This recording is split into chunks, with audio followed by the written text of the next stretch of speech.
sikat sa entertainment industry. Wala tayong kaalam-alam na magkamag-anak pala sila.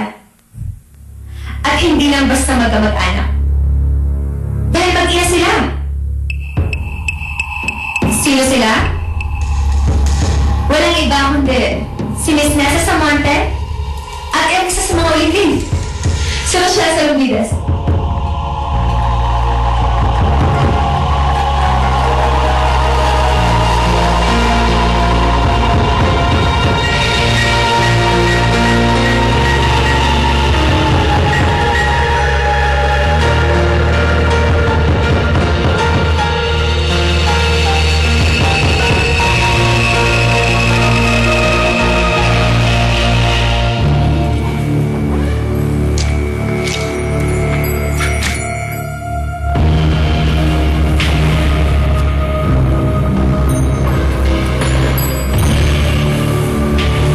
Umamin ka na, Aaron.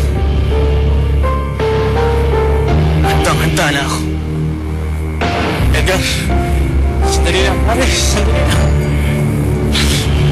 Oo, inaamin ko na. Relax ka na, pare.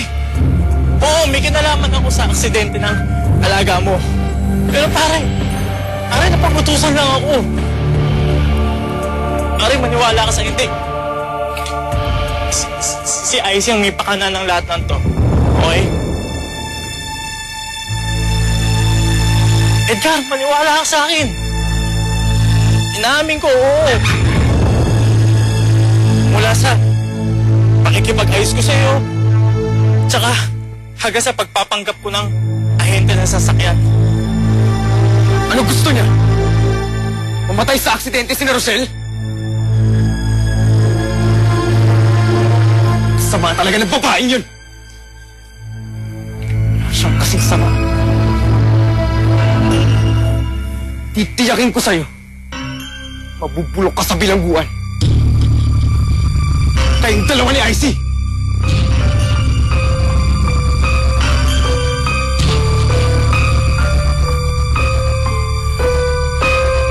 O bakit natahimik kayo lahat? Hindi ba kayo naniniwala sa sinasabi ko? Well, pareho naman nandito si Miss Nessa at si Rochelle. Bakit hindi na lang sila ang tanungin natin? Luis, alam mo hindi totoo yan. Hindi ako anak ni Ma'am Nessa. At saka hindi ko siya ina. Alam mong matagal na napatay ang nanay namin magkakapatid, kaya imposible yun. Narinig na natin si Rochelle. Pakinggan naman natin ang side ni Miss Nessa. Mami Nessa, pwede ba kitang imbitahan? Mali nga ba ako? Kaya nang sabi ni Rochelle. Mami Nessa, please. Kung mali ako, sabihin niyo. Pero kung tama ako, siguro, ito na ang tamang panahon para magpakilala ka sa anak. Unless, nahihiya ka. O baka naman natatakot kang aminin ang totoo.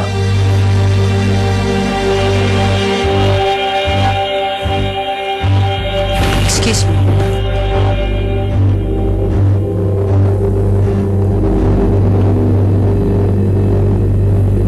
Hindi.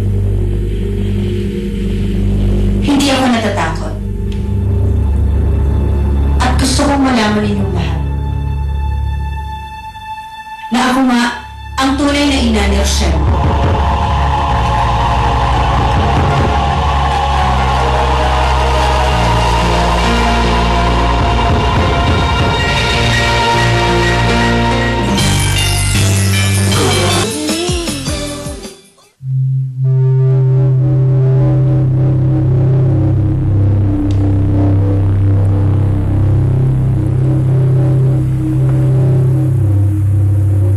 Alam kong mahirap paniwalaan.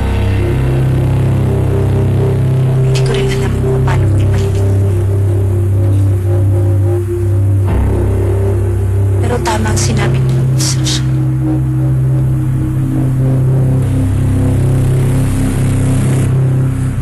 Ako ang tunay mong ina.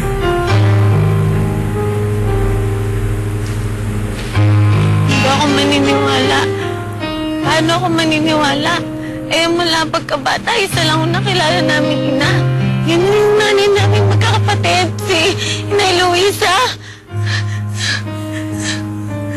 dahil ampon ka lang ni Luisa. Ako nagsilang sa'yo. Kaya ako ang tunay mong ina. Ikaw ang anak ko, matagal ko nang hinahanap. Maniwala ka sa akin.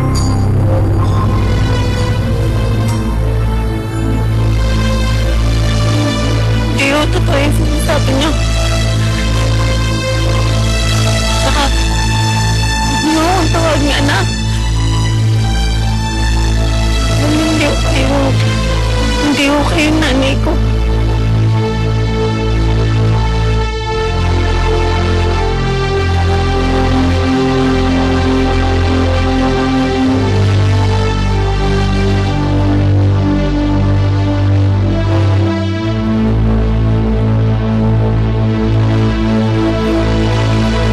Uy, alam, may export tayo dito. Alam mo ba na si... Grabe naman sila si Tracy. Sa uling na si Michelle, na mag-ina pala. Bakit ba niya sinusunod? Oo, sandali sa akin natin yan. Kasi ako naman ay...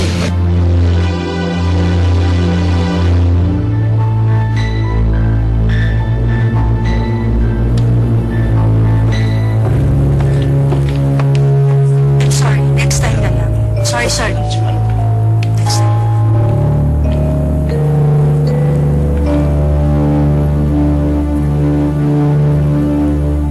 Bibiro ka ba, Cheche? Ay, hindi po ako nagbibiro.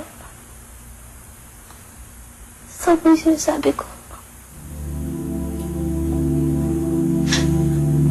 Last week, sinabi sa akin ni Michael tungkol sa sakit niya. Sobrang awa ko. Payakap ako sa kanya. Yun po yung nakita ng Danica. Pero Nay, hanggang doon lang yun. Ano nga na po kayo?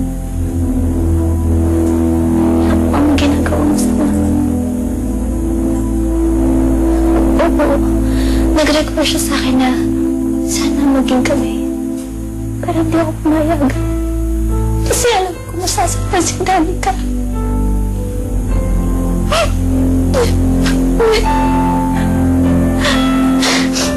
Naiintindihan niyo naman ako. Pero humihiling niya. Wala akong umiwas.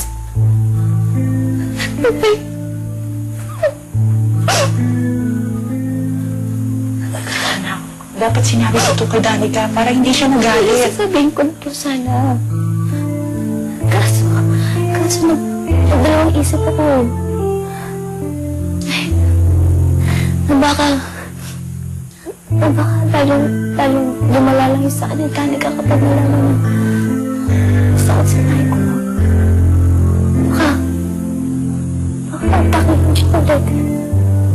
Ay, sa totoo lang, hirap na ako sa sitwasyon ko. Hirap na ako. Hanami. I'm sorry, anak. Hindi ko alam na nagkakaganito ka. I'm sorry talaga ulit, anak, ha?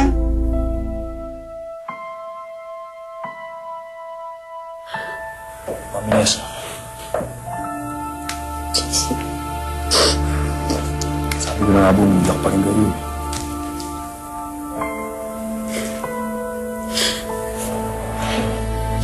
Hindi ko mapigilan. Paano na kayo yan? Inaalala ko si Rochelle. Asan na kaya yung anak ko?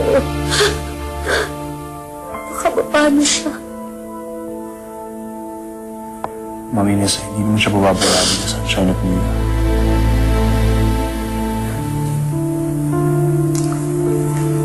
Tama na.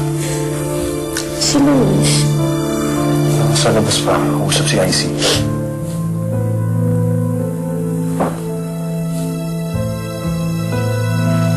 Hindi ko maintindihan bakit. Kailangan niyong gawin to.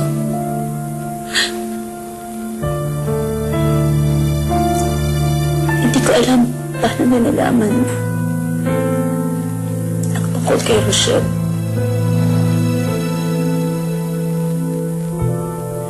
Sinabi mo ba? Mami Nessa, I swear. Hindi ako nagsabi kay Luis. Nangako ako sa inyo.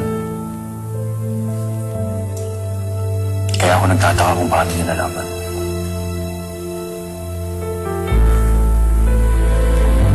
O baka malasing na ako niyan, ha? Don't worry, mild lang. Oops! Bago mo inumin yan, gusto mo na kitang i-congratulate. Success yung ginawa mo kanina. Yay! Ang galing-galing mo talaga, Luis. Ano pa yung plan mo laban sa Rochelle na yun?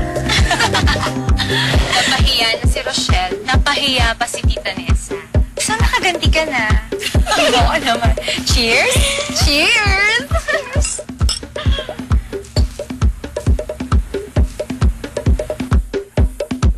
Sinasabi ko na nga, be. Sinadya niyo ang nangyari. Sinadya niyo ipaya si Ma'am Nessa tsaka si Rochelle. Alam niyo, sasama niyo eh, no? Miguel, wala akong ginawang masama. Sinabi ko lang naman yung totoo. Gusto mamama ng loob ni Mami Nessa at ni Rochelle. Hindi ko na problema yun. Alam mo, Luis, akala ko mabait ka na dahil sa nangyari sa'yo. Wala, mas masahol ka pa kaysa dati pala. Kuya, sobra ka naman. Wala akong karapatang pagsalitaan si Luis ng ganyan. Isa ka pa, Icy.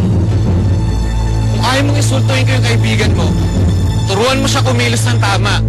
Ha? Hindi yung dinadala mo pa siya sa mga kalokohan mo. Okay?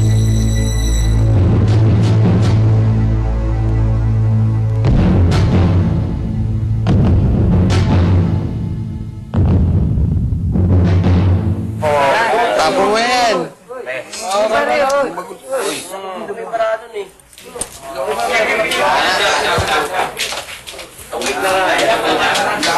Rochelle, ano ba ginagawa natin dito? Mukhang delikado dito. Ano ka ba naman? Nakakatakot. Isang tao lang ang pwedeng tumulong sa atin para malaman natin yung totoo. Oh, yun. Oh, yun. Excuse me.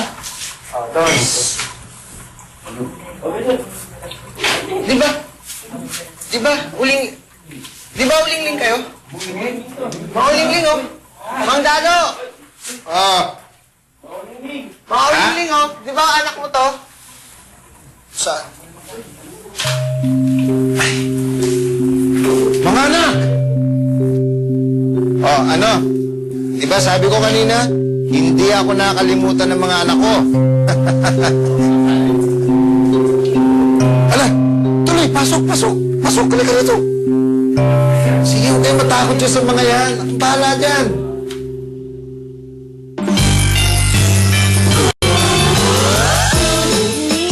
Pwesan mo ko, ah. Abe, nagpapasalamat naman ako pa ang pinuntahan nyo rito ngayon. Ay, kumusta na nga pala kayo? Aba, kita nyo yan. Kagagara ng mga damit nyo, ah. Saan kayo galing yan? May natinand ho kaming party. Party? Aba, pa-party na lang ang mga sikat, ano? Hindi naman ho. Anong hindi naman? Aba, eto ha? Parati kong naririnig ang mga kanta nyo sa radyo. Madalas kong makita mga litrato nyo sa dyaryo. O, hindi ba sikat yung gano'n? Aba, kayo pa. Gusto ko nga sana kayong puntahan. Maambunan man lamang sana ako ng tagumpay nyo ngayon. So, inunahan nyo ako eh. Hindi nga, kumusta na yung mga sikat ko mga anak, ha? Okay naman kami, Tay.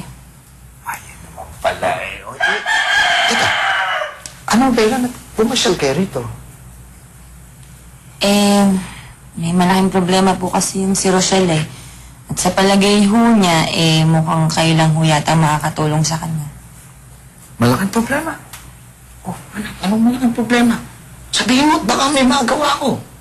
Ha? Tay, ampun lang mo ba ako?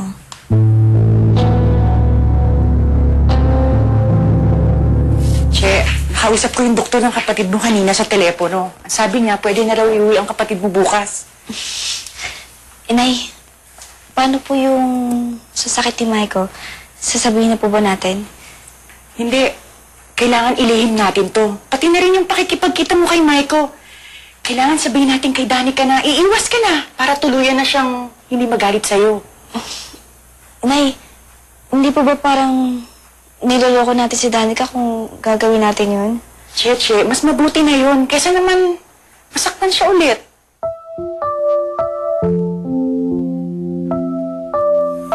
Basta may mainkang balita, timbre mo agad sa amin. Sabihin mo lang Ay, sa nako. amin, tutulungan ka namin. Ay, sigurado yan. Thank you, maasahan ko talaga kayo. Sa susunod promise. Bye-bye. Bye-bye. Sige. Sige.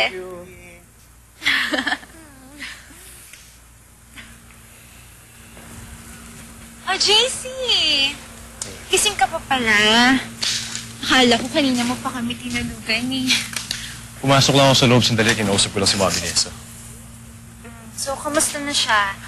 Umiiyak pa ba? Umiiyak pa rin eh. Iiwan ko na lang, nakawa kasi ako sa kanya. Kaya mo na siya. Pag nakatulog yun, makakalimutan na niya yung nangyari.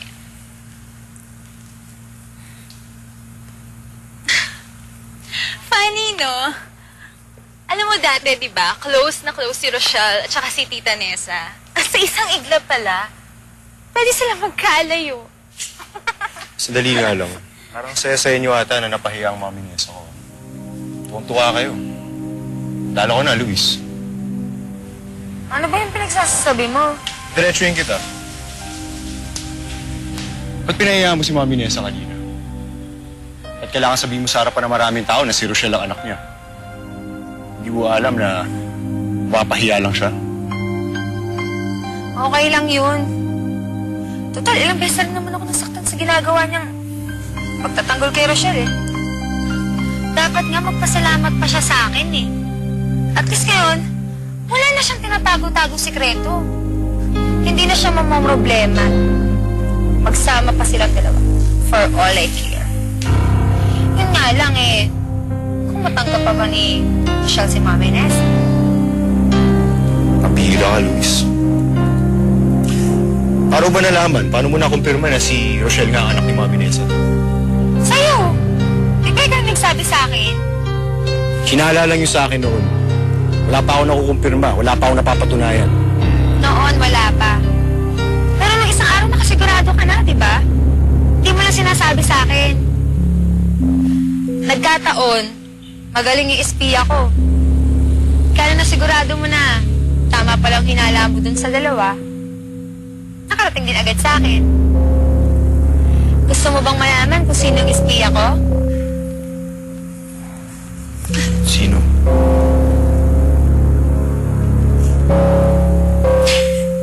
Ikaw?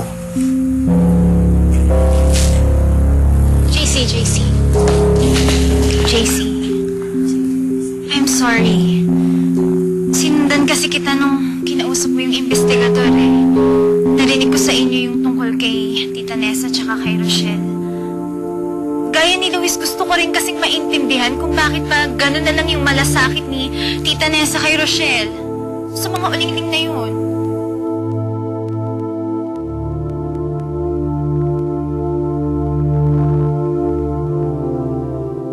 Sige na ho, Tay.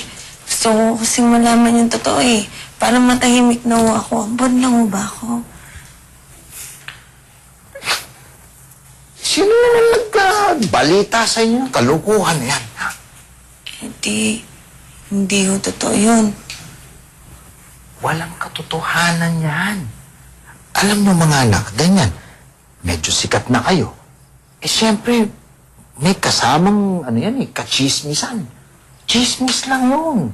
Baka siguro sinisiraan kayo. Eh, ba't kayo papayag sa ganyan? Eh, kung chismis na ho yun, bakit ako lang?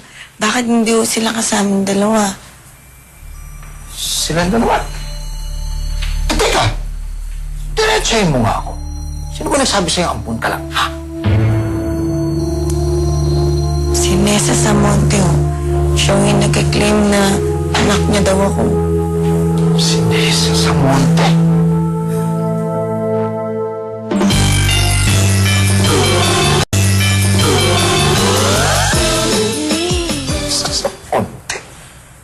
Si Nessa Samonte, paborito ng nanay Luisa nyo yan. Bukang bibig lagi ng nanay nyo yan nung nabubuhay pa eh. Oo. Sa kanya ko nga nakilala si Nessa Samonte kasi lagi niyang pinapanood kaya naging paborito ko rin siya. Oo. Alam mo na, kung hindi ako nagkakamali, ay kayo na magsabi sa akin. Pagkakatanda ko, nakapangasawa yan ng isang mayaman na, producer ba yun? O direktor ng pelikula. Totoo ba yan? Tama? Oo, yata. Yun. Ayaw mo niyan. Bigatin pala yung gustong umangkin sa'yo eh. Diba? Isipin mo, yung isang kagaya ni Nessa Samonte, isang mayaman na katulad niya. Sinasabi niyang nanay mo siya. Dapat matuwa ka. Diba dapat matuwa siya nun? Yung may perang kagaya nun. Di parang ka na rin may pera nun. Di ba? Magulo ba akong kausap?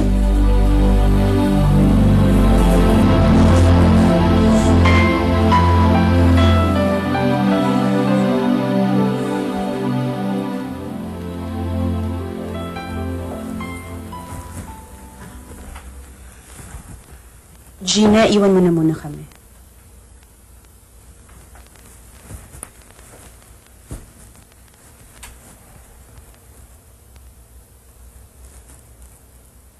Galit na galit kayo sa akin. Hindi, Luis. Hindi ako nagagalit. Hindi ko lang maintindihan bakit kailangan mong gawin yun.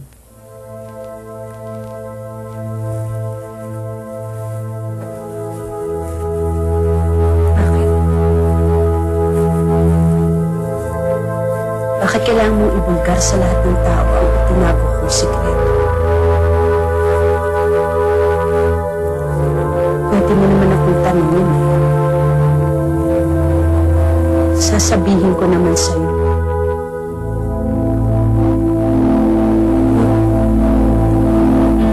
Bakit namin isa? Ilang beses ko kang kinonfront tungkol doon. Pero never kayong umamin. Panay kayo palusot eh. Sa tuwing itatanong ko sa inyo kung bakit gano'n na nakagaan ang loob mo kay Michelle, lagi niyo binabagong usapan. Parati niyo siyang pinagtatanggol. Samantalang ako iniinsulto niyo. Wala akong naalalang ininsulto kita. Nakalimutan niyo na ba nung sinampal niyo ako sa harap ni Rochelle? Ang sama-sama ng loob ko nun sa inyo. Hiyang-hiya ako sa kanya. Kasi nung time na yon, ang buong akala ko, ako yung kadugo niyo. Kaya dapat ako yung kinampihan niyo. Pero ngayon, ngayong alam ko ng totoo, hindi nasasama yung loob ko.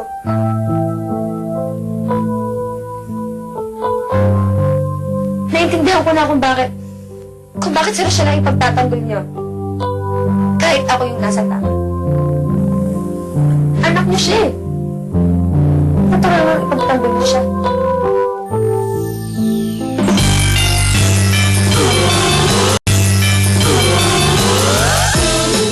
Nakakainis naman ang itay eh. Ang hirap kausap. Napagod lang tayo, wala naman tayo na pala. Pero in fairness, mabait siya sa atin ngayon. Nako, baka nagbabait-baitan lang yon dahil manghihingi na naman ng pera. Tingnan mo, isang araw biglang sisipot yun dito tapos manghihingi pera, hingi ako pera. Okay lang yun. Pagkukunan naman tayo na ibibigay sa kanya eh. Tsaka, maganda rin yung advice ni si Rochelle. Ano advice? Na, kung sakaling totoo nga si Ma'am Nessa ang tunay mong ina, dapat maging masaya ka. Kasi biruin mo, yung iniidolo mo pala, yun yung tunay mong nanay. Tsaka, ito na lang isipin mo. Sakaling totoo yon, di ang bigat naman pala ng kwento ng buhay mo. pang telenovela. Tapos, kung sakaling si Ma'am Nessa nga ang tunay mong ina, at matatanggap mo siya kagad, hindi titira ka na sa malaking mansyon. Hindi ka na mahihirapan. O, diba? Paano naman ako magiging masaya? Eh, may isang tanong sa isip ko. Ano?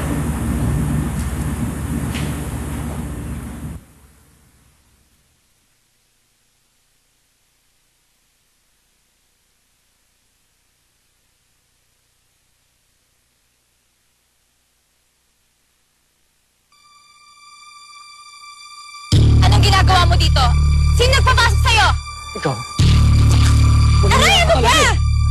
Ano ka? Itawan mo ako! Alam ko ng pinaggagawa mo. Ang dami mo ng permisong ginawa. Wala akong alam sa sinasabi mo, Edgar, ha? Dapat talaga sa'yo. Saktan eh! Ano ba?